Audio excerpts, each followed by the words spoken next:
The Lord put in my heart to do a youth leadership conference during the summer after the 12 months or 9 months of doing the leadership classes with him. He told me who he wanted, what's the topic, and I thought that was it. That was during the summer. And then he picked up and said, okay, now I need you to do a recording with each one, and I'll give you a topic. So the topic with Dr. Michael Smith is conflict resolution. Conflict resolution is something that everybody deals with. It's to me, it should be taught in class because it's the conflict that people have a hard time overcoming. And sometimes you can grow under the conflict instead of growing from the conflict. You have conflict with family, you have conflict on a job, you have conflict in marriage. I mean, it touches every area of your life. I've learned that if the foundation is not solid, then it's only so far you can go. A lot of God's people go to keep in the back of the desert to build foundation.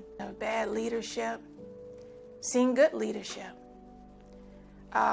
Being able to see the bad and the good. And not just that, but also being able to feel the difference. What do you do when you see others that's greater than you? How do you react? Be able to step back when you need to step back and let others lead. How to walk by faith and continue to walk in His Word.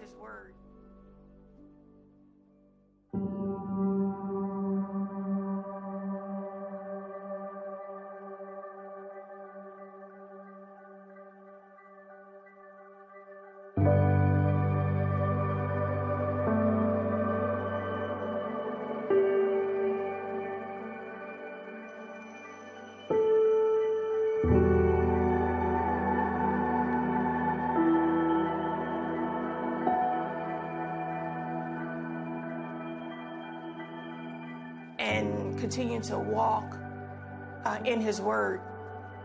I heard someone say, it doesn't matter if it's, God says day is day. And then they said, you do know that daytime starts in the dark. So if God said it's a new day, it's a new day. It doesn't matter how it looks.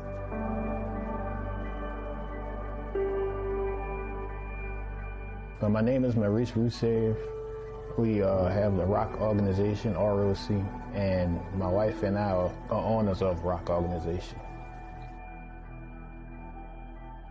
Jesus walked on the earth. He always helped people, so I'm mounting after Him.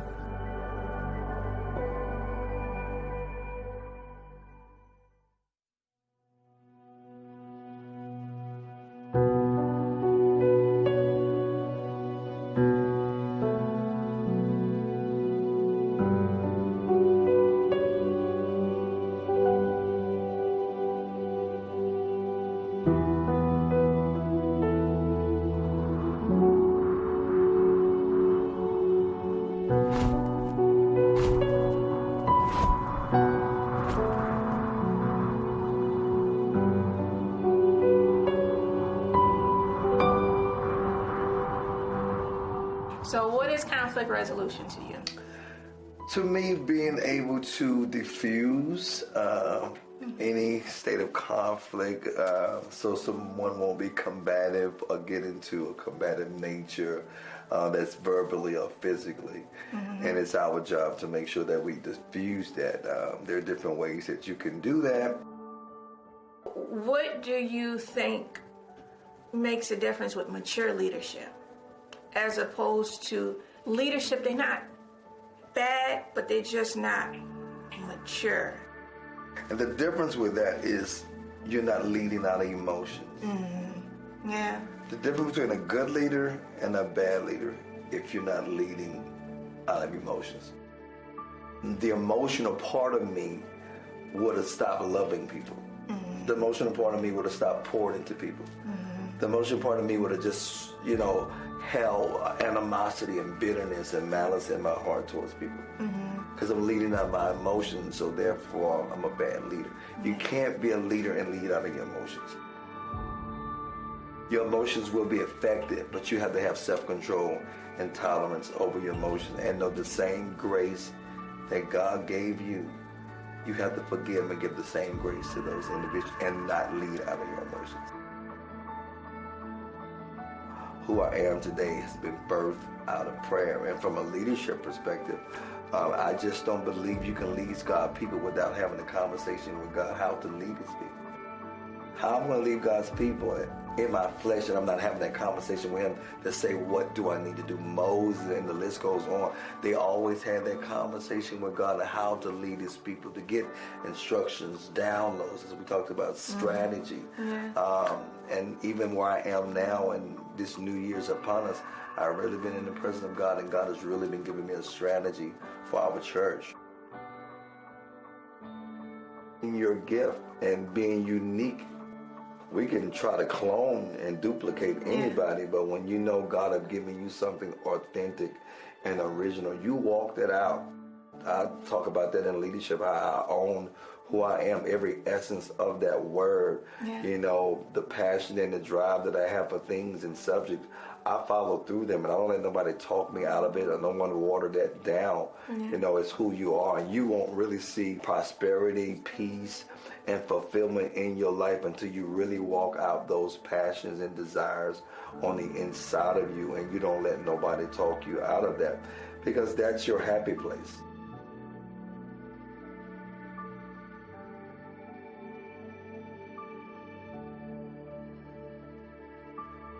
That would bring you joy. That would put a smile on your face. And there are so many people that's not walking in their purpose, not walking in their assignment because it's not trendy. It's not popular. Everybody's not doing it, so they'll do what everybody is doing. And you see a lot of duplication these days. You see everybody mirroring somebody, and that's why the spirit of competition is out in the hour that we're living in, because nobody's owning their true identity.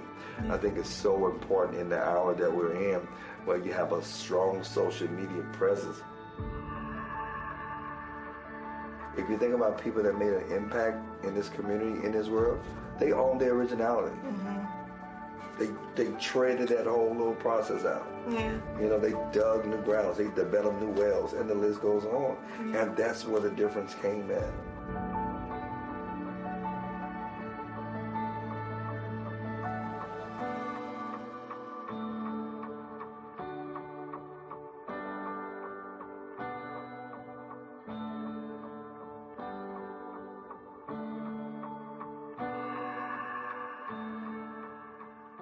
But when I think about Saul and David, I think about somebody that God sent to help you, but you're trying to destroy the person that God sent to help you. Of course, you know, Saul, the Bible speaks about the evil spirit came over him, and it was David that God would use and play skillfully, you know, to drive that spirit off of him. But as David began to get influence in the reign in the kingdom of Saul, Saul got jealous. One day they came back from the battle against the Philistines, and the Bible speaks about Saul has killed 1,000, but David has killed 10,000. And it said that Saul eyed David from that day forward, meaning jealousy sat in his heart towards David, even though he knew David was his help. Many times Saul tried to kill David, of course, with the javelin, and the list goes on. So David had to end up leaving, you know, and coming back at another season of his life. But then there was a point where David saw Saul in the cave, cut a piece of his skirt off and say, "Look, I could have killed you last night, but you God's anointed." That was David's fear of God.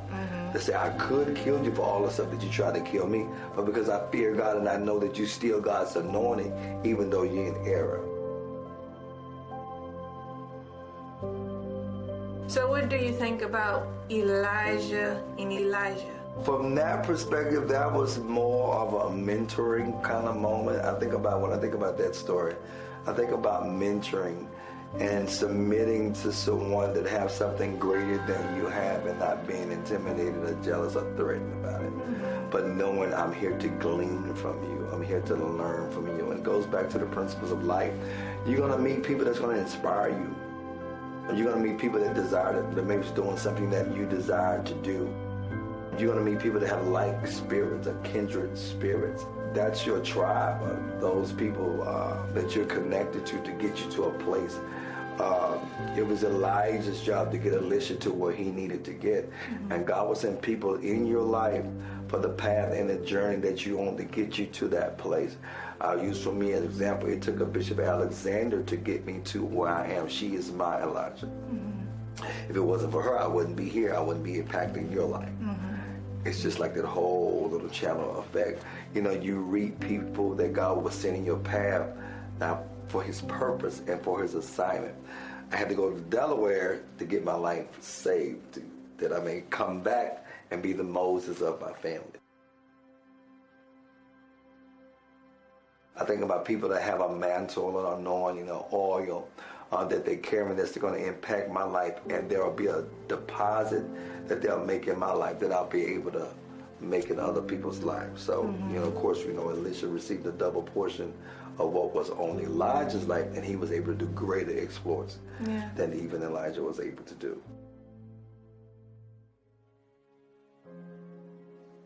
An elder, apostle, bishop with no titles that are doing just as impactful and great works in the community, you know, than people who are with titles. You know, I know some for sure that's doing a lot of work in our community, from developing our communities, from helping the homeless. The list goes on, and they don't have titles. They just have a heart, and they got an assignment for God, and they're walking that thing out. So many, we think about like Mother Teresa and the work that she do. How many of you know what Mother Teresa? She did a lot of going overseas and feeding different people. And sometimes we try to divide people by their beliefs. Well, one thing that you always admire about someone is good. You can't deny when people do good. Right? And Miss Robisky, Charmaine Robisky, she always did good. When it came to holidays and how many Christmases and Thanksgivings, how many families was fed off of her cooking. I know I was one of them. And you think about people that serve the homeless, but these are just people in the community. And sometimes you don't know what's going on behind closed doors.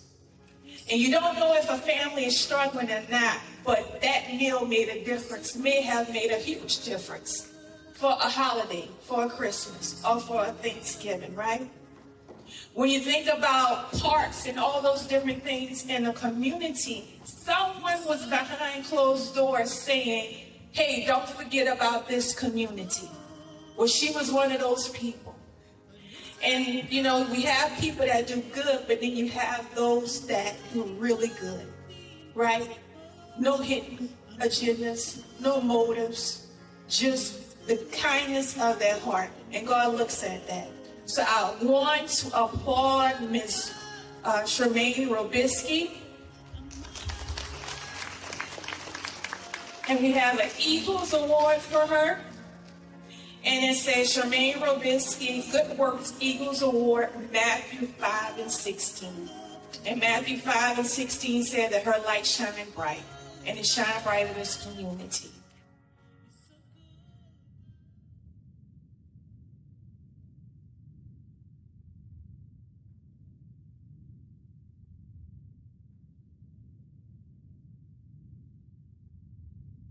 As a mom, my mom fostered my gifts. She saw the things that I was good at, the things that I loved doing, and found ways with her limited means to give me access to those things because she knew that these were things that would allow me to prosper.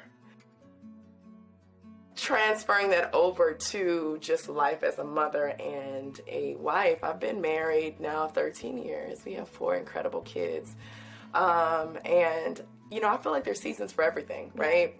I enjoyed my 20s, but I always knew that I wanted to be a mom. But I know that I wanted to have the exposures, and I say play overseas and kind of live a little bit on my own terms independently, because I'd seen my mom be an independent woman.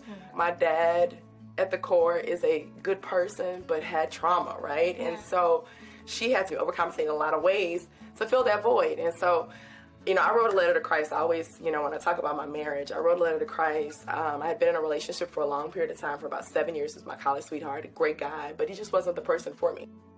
I'd done some modeling. I played international sports. And so wanting to give that piece of my life to God, right? And so, okay, Lord, I want you to help me find a mate, because even though I thought this was the one, it really wasn't. And I want, my business at that point, I had created an agency for talent and modeling in Chicago, which was where I was living at the time. And I'd come to Baton Rouge, and fast forward, I was like, I want my family dynamic to increase with my mom and my siblings, because I hadn't been in Baton Rouge for so long.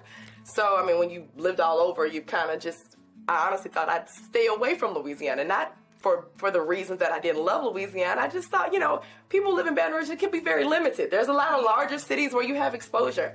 God had different plans. And so I came home, I wrote my letter to Christ, I put it in a drawer. I said, I also, Lord, I want, you to know these are the things that I would like to have in a mate. I want him to know you, want a family, want, somebody that, I could talk sports with, but also grow business-wise with, who loves his mom, because I think that's important. You look at the reflection of a man and how they treat their mother ultimately is how they're going to treat you. Yeah. And I met my husband 3 days later. I'm very intentional when it comes to my time. So, I know that, what matters most is seeing my children thrive. And I say the sacrifices of a mom, because my mom didn't have somebody helping her. I realized as a mom, wife, that, it is our role to make sure that, my kids are okay mentally, spiritually, and my husband is completely present. We're very, very similar. I mean, we have some differences, don't get me wrong, and his differences are a lot, his strengths are in some areas my weaknesses, which help us from a balanced perspective. But we are both completely excited to raise 4 kids and to be 13 years in and be happily married.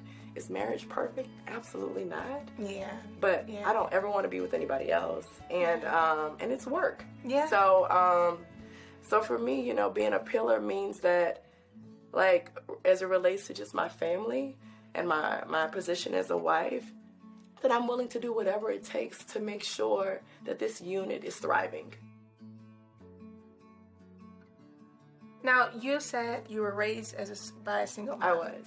Now, it's just one child? If my mom, it's 2, my brother and I. Uh-huh. So it's fair to say that mom was your strength. Oh, absolutely. Yeah. Absolutely. Yeah. And still is. Yeah. And still is. Yeah. You said something interesting. You said that she nurtured those gifts. Absolutely. So she was able to see those gifts and nurture them. That's important.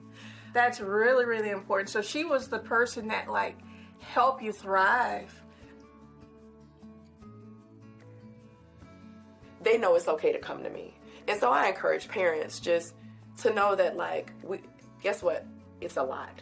Yeah. It is overwhelming. Being a mom, working, being a spouse, it's a high demand. Yeah. But we can't take out whatever we're dealing with in our lives on our kids. Yeah. Man, that's some trauma that you can't break, right? Do you understand? It becomes, sadly enough, things that children remember, and it can be one moment you blew up and it was about something that happened at work, but you came home and you transferred that energy over to your kids, and you may think it was nothing, but it's something that they will remember forever. You pride yourself in making sure they're emotionally healthy. Oh, absolutely. Yeah, that's important, because a lot of times, a lot of traumas be from the childhood. Oh, absolutely. And it's because they're just emotionally out of whack. I mean, scars can happen externally, but they can be internally too. I mean, thank God. I mean, I've got trauma. I mean, my dad was an alcoholic. I mean, he got 6 different wives. It sounds crazy, right? It worries you because you think a lot of women choose men like their fathers, right? Mm-hmm. And so I was really intentional and prayerful that I selected a good person for myself, because I always had to say, Brittany, you deserve a good mate. You deserve a good mate. You deserve a good mate. I'm about to cry. But also making sure that my children have what I didn't have as it relates to a father. So, Yeah, that tells me that your mom did a really good job. Oh my gosh, she was incredible. Yeah.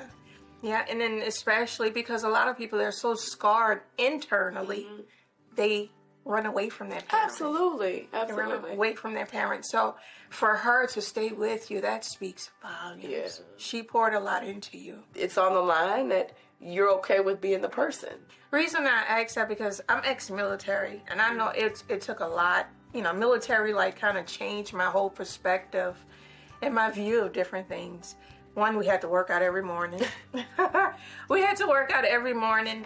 Social skills, being able to lead, and being able to just have that discipline to do things. It kind of altered my personality, but it altered it in a good way. So that's why I was like, okay, sports is, it's not the same, but but there's still discipline. Yeah, I went to wake up for 6 a.m. workouts, twice a day workouts. Like, I didn't have a choice. This was how I was going to continue to allow my tuition to get paid. I'd have to wake up then at 4 a.m. and do extra work if I was late. So it taught me discipline. You're right. And I think that, being in the military, for sure, there's a level of discipline that you obtain that allows you to say, okay, if this is something that I want to do, I've got to apply that same discipline.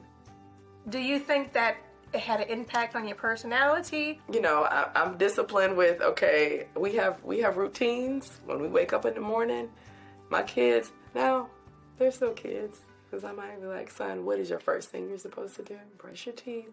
He has all that, but he takes the dogs out. That's his responsibility. So he might forget to take the dogs out. Dude, you got to take the dogs out. It is what it is. You got to let the dogs out, fill up the dog bowl. My kids fix breakfast. They pack their lunches. Some people are like, your kids do all of that? Absolutely. Yeah. They're blessed with access and financial, stability. They don't have to, but you're going to know that this doesn't this doesn't fall from the sky. Yeah. We worked for this. We're working. When mom's on Zooms, they know to respect me if I'm doing appointments with clients, but they also have roles that they play in our house. So teaching them discipline now, it's not easy, but it's totally worth it. And the reward is the fruit of us seeing our children thrive, us seeing our marriages prosper, and knowing that it all takes work. Yeah. And you're not alone. Yeah. Whatever you think you're going through, somebody else is going through it, or even going through something much more difficult. So I talked about affirmations, and I really wanted to say what I do with my children and my husband. And I, in the morning, before they go to school, while they're in the car, and he brings them to school every morning. But even my 2-year-old, if I ask my daughter what she is, she says, I'm a leader, a champion, a princess, a child of God, a genius, a winner, and I never give up.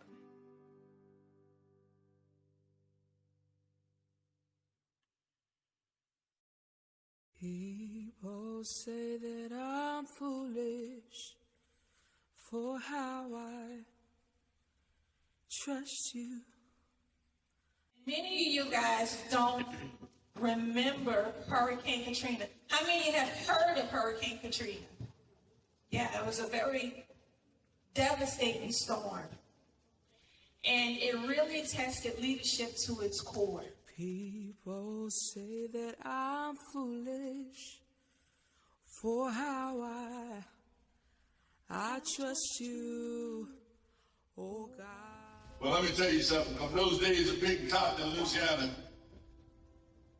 and through the help of Almighty God, and joining the Army in 1971, and 35 years later in the Army as the 3-star general, God fulfilled my dream to be able to help our people in Louisiana.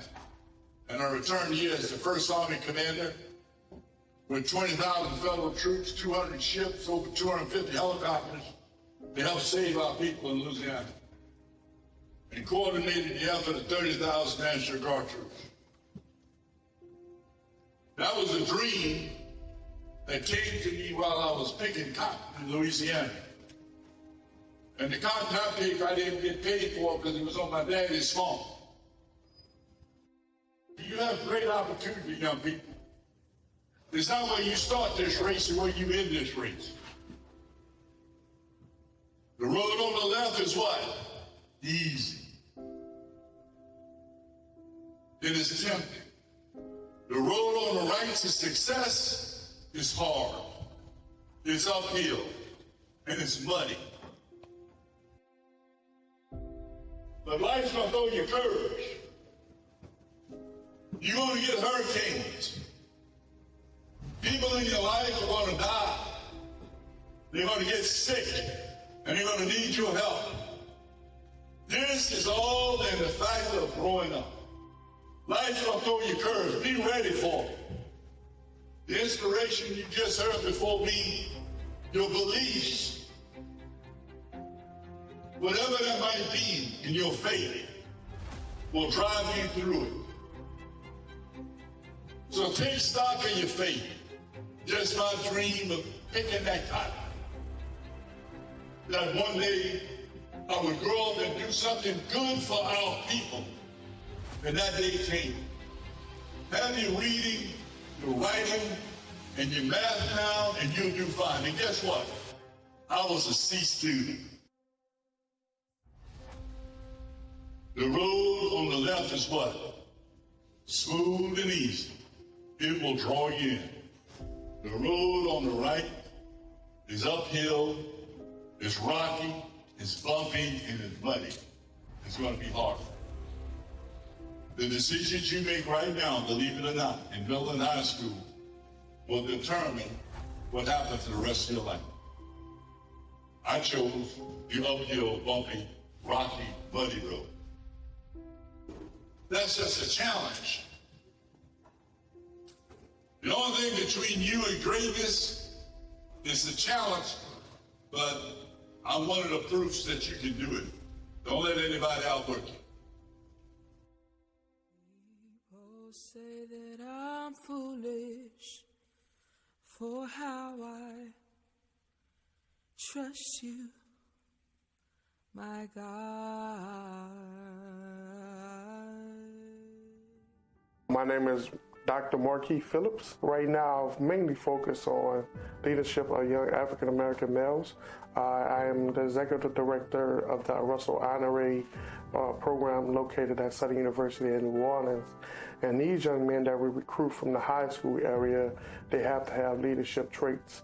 We select these young men. They get a 4-year scholarship to come to Southern University at New Orleans, and we develop them. So giving them life skills, corporate skills. How long has the program been up and running? Yeah, we just celebrated our 10-year anniversary. It was founded in June 2012. We have a 89% graduation rate.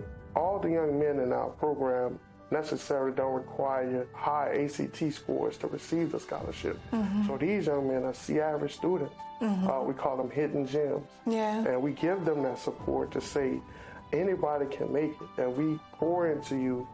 I know you can do it. So we give them that support, and that's some of the financial support that they receive. But they also have mental support. So how did it come about where y'all started to do this for the community to help the Black African American men out? General Honorary and our past president, Southern University system, it was a need. Right now, nationwide, there's only 34% of African American males in college. It wasn't always like that. Yeah. We had a lot of young men going to college. Well, around this time, the millennial area, there's not that many young men going. Yeah. So we try to find out what we could do to increase those numbers. And some of the barriers we found out that young men don't go to college is financial. Yeah. Right? So we had to come up with a financial aspect. The other part about it is mental. Right? Sometimes they don't feel like they belong. Or they don't have a safe space when they go to college. Because this is not what they're used to.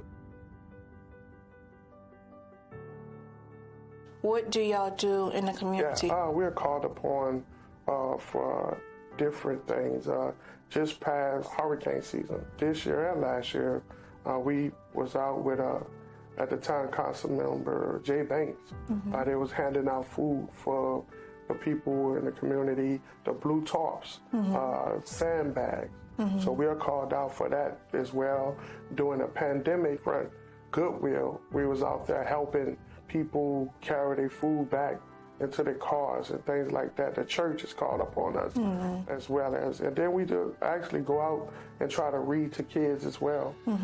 We do that aspect. So it's just about wherever support is needed and that aligns into who we are and what we do, we kind of do it, right? We advocate for it.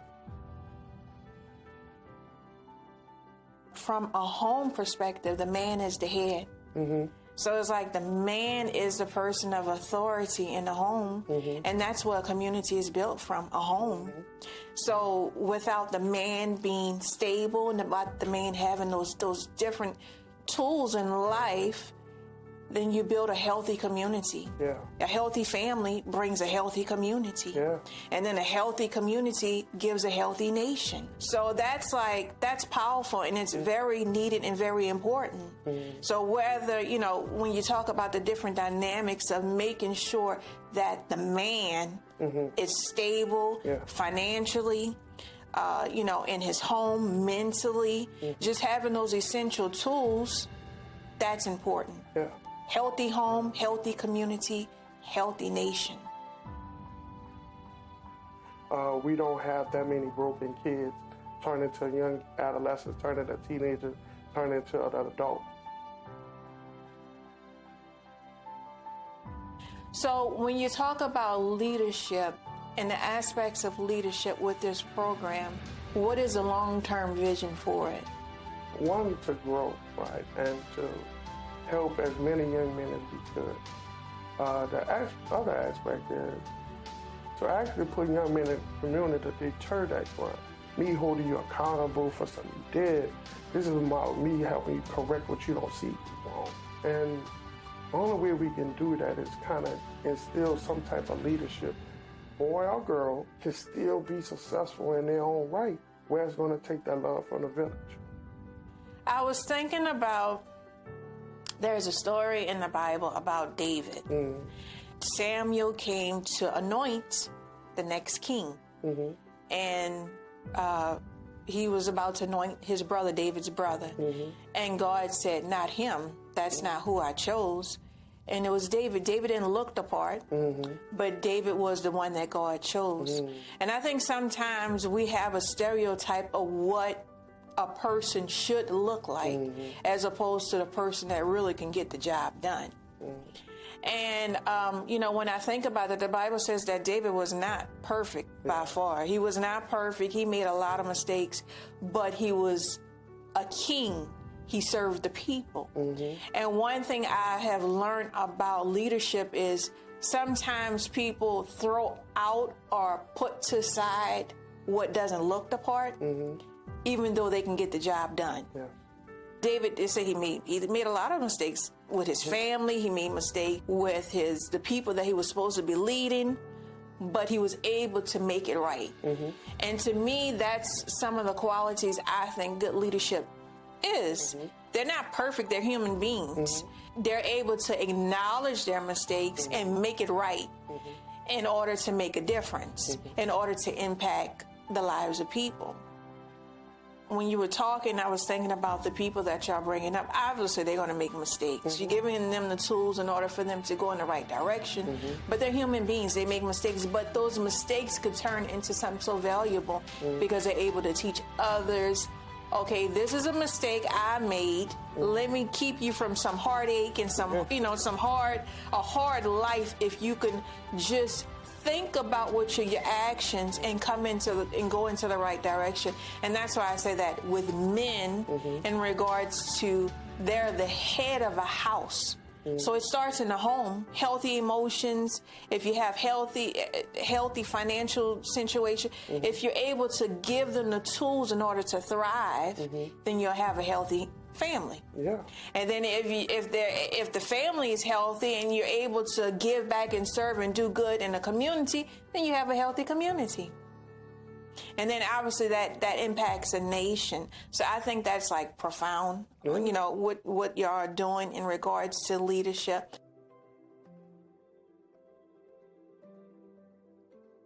There was a guy named Favor. He was the rapper for the kids, a Christian rapper. And he was also in New Orleans, caught up for the storm. So he had a personal experience that, you know, that was like a heart-to-heart type thing. Like, I mean, that was like a low point in my life. Yeah. A lot of people. Yeah. And he came through. So, you know, General Honoré is like that person, very strong personality, but leadership, you know, wisdom is known by its fruit. The leadership speaks for itself, because when people are touched and they're like, that was a hard time and we really needed somebody to get the job done. He came through, and leadership speaks for itself. So, you know, that's like the second person that said, man, thank you. Thank you for coming through. Thank you for your yes, for helping.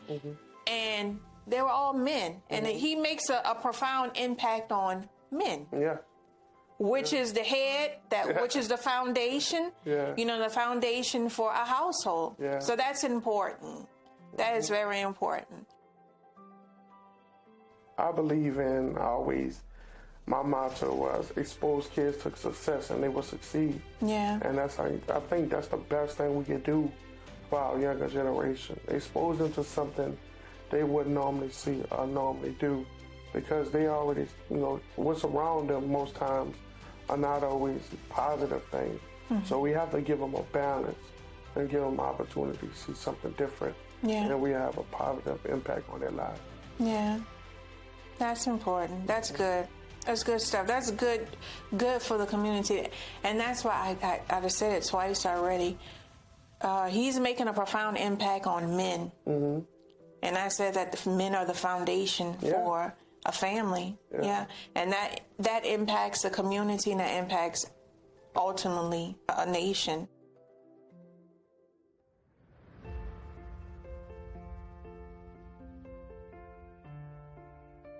How did you pivot? How did you change direction?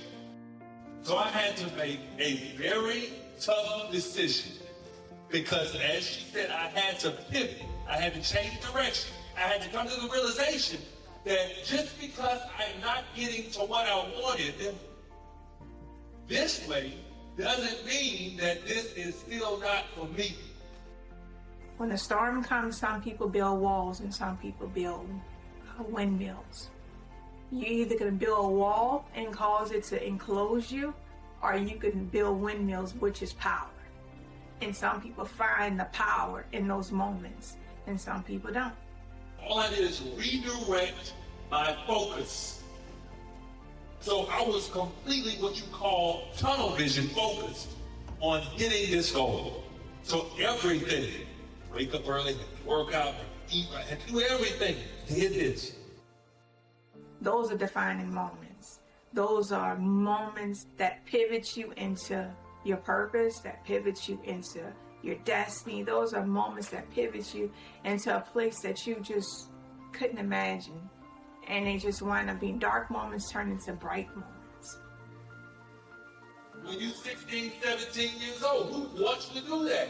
I didn't really want to do that, but you know what? I wanted this goal. And I had to get up and work out. It's important to understand that when Jesus was elevated, it didn't look like elevation. Nothing about that looked like elevation, but it was elevation. You can have really whatever you want, but it's got to be clear. Habakkuk 2:2 says, write the vision, make it plain. The vision that I had was to have a successful life where I could be pursuing something that I was passionate about, that I could make a difference in people's lives, that I could live like I wanted to live, that I could be free, time-wise, free financially, do what I wanted to do. But even in it happened in one way, guys, my vision still was not as big as the vision that God had for me. And then another thing came in front of me, another opportunity came in front of me that was really out of my realm of what I even thought was possible. Money cannot determine who you are. But I wanted to be someone who was able to make an impact beyond just staying a prayer. Someone being beaten, someone being scourged, spit on, and someone putting sword in his side. Nothing about that looked like glory, but it was glory. So promotion doesn't look like promotion. Elevation doesn't look like elevation.